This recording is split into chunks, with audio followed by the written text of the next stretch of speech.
My name's Artemis, and apparently not everybody can spend their entire day with their paws kicked up just relaxing. No, a lot of us have to deal with people and retail and customer service and all of that nastiness that allows us to survive in this capitalist hellscape of ours. And I thought that sometimes you need to unburden yourself. Sometimes you need to release the pressure, the stress, and the angst at working in such a shitty place. But considering a lot of workplaces like to throw you social media policies because they really don't like it when you expose exactly what the working experience is like, not everybody can just do that on their socials. Not everybody can just say, like, this is what it's like to work here, because they need that money. So fuck it. Let's just put up some anonymous ones, yeah? Because it's so easy to put up an anonymous form and let people just vent and tell me exactly what their working experience is like without me knowing who they are, who they work for, what country they're from even. So that's what we have today. A bunch of anonymous suggestions and confessions and rants and vents that are not attached to any one person or even myself, because I didn't say any of this shit. I'm just the vessel that brings it to you. Oh, and some people are not afraid to be anonymous, so they just outright did their fucking confessionals themselves. So look forward to some guest stars popping in. Yay! Let's get into it. Let's start spitting. Retail is definitely a workspace that likes to take the piss, but sometimes it's not just the workspace that does that, it's the goddamn customers as well. So imagine going about your day and hearing that disgusting sound of little creatures, tiny humans screaming because they're children and that's what they do.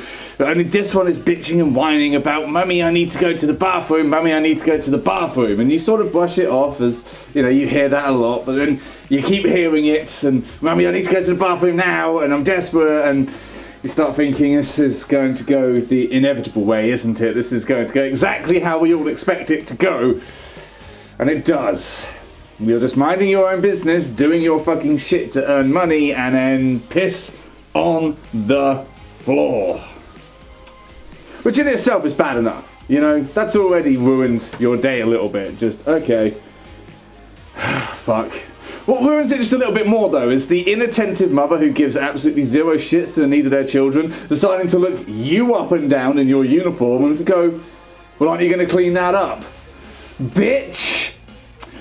I will clean up the mess that your mess has made, okay? I guess, because that's what I fucking have to do. Are you going to clean up that fucking attitude of yours and actually be a goddamn parent, though?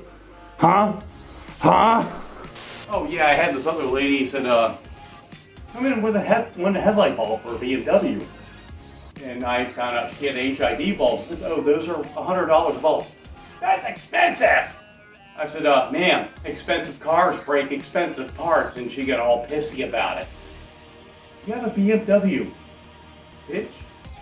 It's always a breath of fresh, shitty, disgusting, stale air when there's a whole new situation that allows people to be dicks in an entirely different way. Take, for instance, the pandemic, which allowed people to bring out their inner perv when they dare see a woman, a female woman, an object of their sexual desire, obviously, wearing a mask, obscuring part of their face.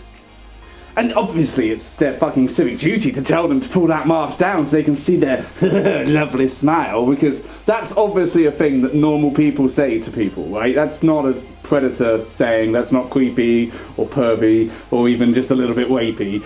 Especially when you do it in front of your wife and you're saying to these poor fucking slaves to retail who are having to work through a fucking medical emergency to take your mask off, "Love, I want to see your smile."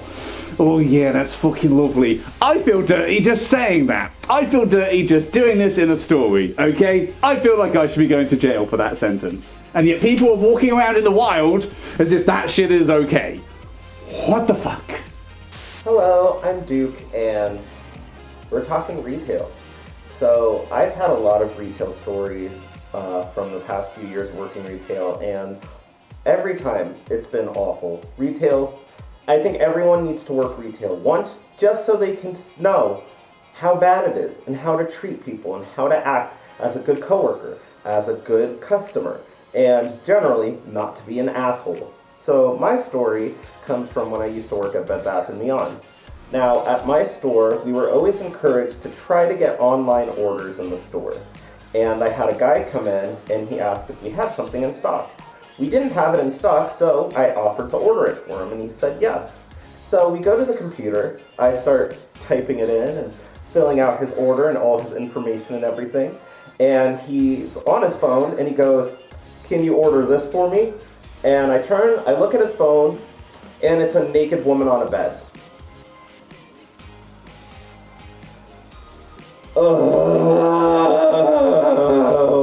Okay. Like, one, I'm a thoroughly gay man, so this does nothing for me. Two, the bed did not have a sheet on it or a box spring or anything, which I don't think was the real problem. Three, it's just weird. Don't show retail workers porn. We're just here to pay our bills and die. That's all we want to do. And when you do shit like this, it makes it harder. So don't show retail workers porn. I feel like that's really self-explanatory, but there you go. Of course, workplaces love to say that they're a family and we like teamwork and we all pull together and get the job done. Except, of course, when your manager, who's in charge of the entire store, decides that it's their break time and nothing is going to interrupt that. Even though it's busy, even though you're short-staffed, even though it's the middle of the Christmas rush, and that means that hell is extra hot and burning this very moment, manager wants a break, manager's going on break. And you're sort of stuck dealing with a massive queue of very impatient bastards who have absolutely no tolerance whatsoever for the shit you're having to deal with. No. They are like fucking Veruca Salt. I don't care, I want service now. And barking at you as if you have the power to somehow magic stuff out of your asshole and get this queue served quickly. Spoiler alert, you don't. So you continue serving through, getting it in the fucking neck from people who have just got an attitude that I guess they've got to get out on retail staff, and you keep texting the manager, you keep phoning up and saying, "Excuse me, we need the help, it's too busy, we're too short-staffed," people are very upset, but no, manager's on break. Manager is on break, and nothing is going to take away from that. It doesn't matter that they get paid a lot of money to, have to bend the rules a little bit and come down. It doesn't matter that they're in charge of the whole store and everything revolves around their leadership. No. The phone keeps ringing, no one's answering it. Customers are complaining because the phone keeps ringing. So you say, okay, I can fix that. You pick up the phone, you answer it. Customers start shouting across the shop because you are no longer paying attention to them. You cannot win. Manager is still refusing to come down, and then it happens. The most absurd motherfucking thing happens. You turn to your side. You see two men in suits holding Bibles, and they dare utter the words, "Have you heard of our Lord and Saviour Jesus Christ? Well, is he fucking till trains? Because we could use him right now." I was working the store and a guy comes in and needs a hose for a plow. I said, "You need male or female end?" He said, "What's the difference?" I almost locked the doors to the building, walked outside, threw my keys in the trash at that point. And of course, anytime you are in the building, on the premises, you have to be working. That's the only reason you're there, right? It's like legally entitled breaks, they don't exist. Clocking out, that doesn't exist, baby. If you are in the building, you are working. So when you are trying to sort out medication for your partner, when you are trying to sort out your life, dealing with some very heavy things on the phone, and you have to put up a little notice saying, "I am on break, but I need to use the phone, and I will be back at said time," and you're dealing with these very heavy things, these very serious matters that, you're working and yet having to deal with these heavy life situations as well. What you really need is some uptight, snobbish cunt tapping their arrogant ass fist on the window to say, "Excuse me, you're here to work? Bitch, I'm here to earn money and try my fucking hardest not to take someone's life, okay? That first bit I've already done. Are you testing my fucking patience with the second bit? Okay, I will fucking bronze your kneecaps and put them on a plaque on the wall if you speak to me like that again. Bitch." I got stuck working Halloween, different fursuit. This man and woman come in the door, take 2 steps and stop. And the woman says, "I didn't expect to see any animals here, let alone furries." They both turn around, he walks out the door, throws his job application in the trash. I'm okay with that. I don't want to work for that kind of person anyways.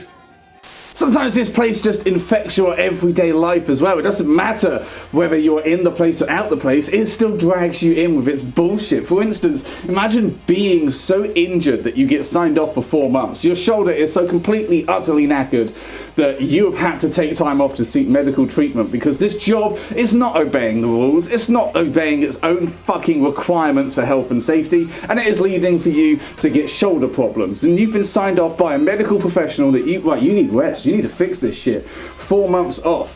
And that should take priority, right? That should be the most important thing. You know, we care about our workers and their welfare. I mean, we don't, but we say we do, and we kind of have to stand by that because it's a legal requirement. So imagine being at home and thinking, Christ, is this job even worth it? I mean, I'm damaging my body to go to this shithole. It really doesn't care about me, and it's just going to force me to end up damaging my body again. And then you get the phone call and you think, oh, maybe they've seen the light. Maybe they want to help. Maybe they want to address the problems. No, maybe they're just short-staffed and they're calling your ass in because they really don't give a shit about your well-being. One bit, not even a little tiny ounce. They don't care, they're short-staffed, and fuck your shoulder, fuck the fact that we did this to you. Get your ass back down here and come get that minimum wage paper, bitch. Some rich guy come in, 2 minutes to close, bitching about the price of the starter for his diesel truck, his diesel part, G8. And he did an online order in the store over the phone, and I got stuck in the store for 45 minutes. So I decided to berate him in the store for the entire 45 minutes. I was stuck there waiting for his order to process because I was unimpressed with him. If you have a diesel truck, you have money, don't waste my time.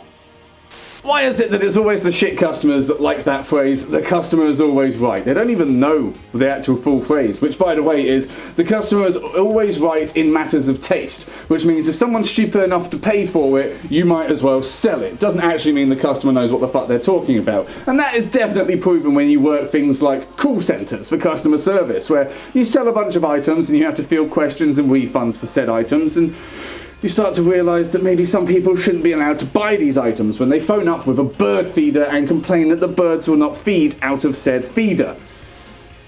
Okay, well, you ask them politely, you have obviously put food in it just to get all the information that you need for this complaint. And yes, but the birds won't feed. They angrily scream back through the phone, for some reason, with that attitude. And you're sort of like, okay, so what would you like me to do? A refund, I guess? But of course that would make too much sense, and we don't like things that make sense. So instead they scream back through the phone, no! Make the birds feed out of my feeder! Now obviously, just because you work in customer service does not mean you have telekinetic control over the birds in the wild. So that is unfortunately out of your hands. And you explain that. You explain, obviously, that that's not something I can do, but I can give you a refund, you know, we can figure something out, and once again you just get told, no, the birds must feed from the feeder. As if, you know, it's your fault. I mean, I don't know, maybe you, for instance, were going to this customer's garden and scaring the birds away. That maybe seems to be what they think you're doing, and you very politely managed to say, you know, it seems like you need more help than I can offer. Some of it potentially from a medical standpoint. To which they leave you with the immortal final phrase of, birds! Seems to me like you need a call centre for birds. Seems like you have a grievance with the birds themselves, not the poor fucker who sells this shit. So, shuffle off and fuck off back to Buffalo, I guess. I had some punk-ass kid in a Honda Civic come in, so I need a clutch slave for a V18. I said, really? A slave cylinder is for the clutch, which pertains to the transmission of V18's and engine. What do you need? How about the year, make, and model, ass? Working with amusement park rides is obviously going to be a very tricky thing. You've got a lot of rules and regulations and laws that come into it, but you also still deal with people. And I think that's that last part that's the really tricky part of it, because, I mean, a lot of the rules that you have in place are for safety. Look at what happened with the Smiler. People, you know, fucked up and people got fucked up, and you don't want that to happen. So you have to operate within all of the rules and regulations, and that comes down to height restrictions, which obviously makes you worse than anyone in history. You are the biggest bad guy in the fucking world. But daring to say this ride might kill your kid if they're not tall enough to fucking sit in the safety restraints. But of course, you still get people who try it, and on a very hot day, they are already wearing out of patience. And when they come up through the queue after an hour and they've got a baby in their arms, and you're like, you've got to be this tall to ride. I need to check. I mean, there's no point me checking their height, but I got to check their height. So, and then they have the nerve to say, oh, you can't check their height. They can't hold their head up yet. Well then, I may not be a doctor, but in my unprofessional opinion, what makes you think that a log flume is suitable for a newborn who cannot even hold up their own head yet? Do you not see that this could lead to death? Do you just not care? It's not happening, my dude. It's not happening. And then they want to make a complaint and they want to say that, oh, you want to get your height restrictions changed. So we want to report you to CPS at this fucking stage, mate. Like, this is fucking dangerous for your child, but whatever, go off, I guess. And I mean, that's not even the only fucking things you get on a log flume. Now, I'm sure you're all aware of what a log flume is. It's a water ride. It gets you wet. That's the whole point. You go up a ramp, you come down, you splash, you get wet. Oh, everybody's having a good time. You'd think that would be pretty obvious. You know, especially when people are queuing up around this ride and seeing that it's a water ride, the boats float on water, water, water, water, water, wet, wet, wet. But then, of course, you still want to make sure that they're aware of it. You know, maybe you greet every customer that comes up onto the fucking platform and says, hey, you ready to get soaking wet? Because that's what's going to happen. And people are just, you know, I don't know, deficient in some way because they look at the wet boat and go, well, I'm not getting in, that's wet. And like, honey, a wet seat is the least of your fucking worries. Look at that splash. You are going to be drenched. But nevertheless, they decide to get out a fucking napkin and dab their seat because they don't want to get wet. And you're sort of just stood there like, is this real? Are they doing a bit? Is there a camera somewhere? They go around the rides, they come down, they splash, they get fucking drenched like everybody else does. Instantly start screaming, instantly start shouting. And you're just waiting for them to come back round to the platform like, here we go, come give me a fight, bitch. Instantly start complaining. You didn't say I was going to get wet. Yes, we did. You just didn't believe me. Well, I didn't expect to get wet. Then you're fucking stupid because it's a water ride, okay? Not hard to grasp that concept. They get management involved. They get other staff members involved. By the time they are done shouting, they're already dry because it's a hot summer fucking day. And I'm just stood there like, okay, please, for the love of God, speak to my boss and tell him I got wet on the water ride. That's kind of its whole point. So I will probably get a raise or something, I guess. God, that doesn't even happen once a day. That happens 100 times a fucking day. Thank you very much for watching. Hopefully you did enjoy that, and it was somewhat, you know, of a release of an ability to just, oh, I've got that out of my system now, I can continue my day. Hopefully it wasn't too relatable, because it's very depressing shit, and when this depressing shit is relatable, it means the world is not that fun. But woof. Thank you very much to obviously Duke and Deviant for joining me in this video. Very kind of them to contribute. And obviously, if you would like to do such things in the future, then being a patron always helps because they get priority. And yes, we are going to start plugging for money. So if you did enjoy this video and you would like to see more and, you know, get some exclusive stuff, then maybe check out the merch, maybe check out the Patreon. These graphics that have inevitably popped up that you're probably all sick and tired of seeing. That would be lovely of you. And for you, and for me as well. Well, thank you for watching. Hopefully you enjoyed the video, and I guess I shall see y'all next week. Bye!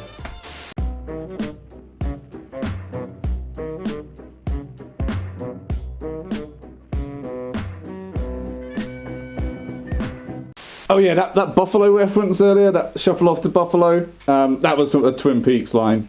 I'd be fucking shocked if any of you got it, and it sounded weird, so there you go. The more you know, I guess.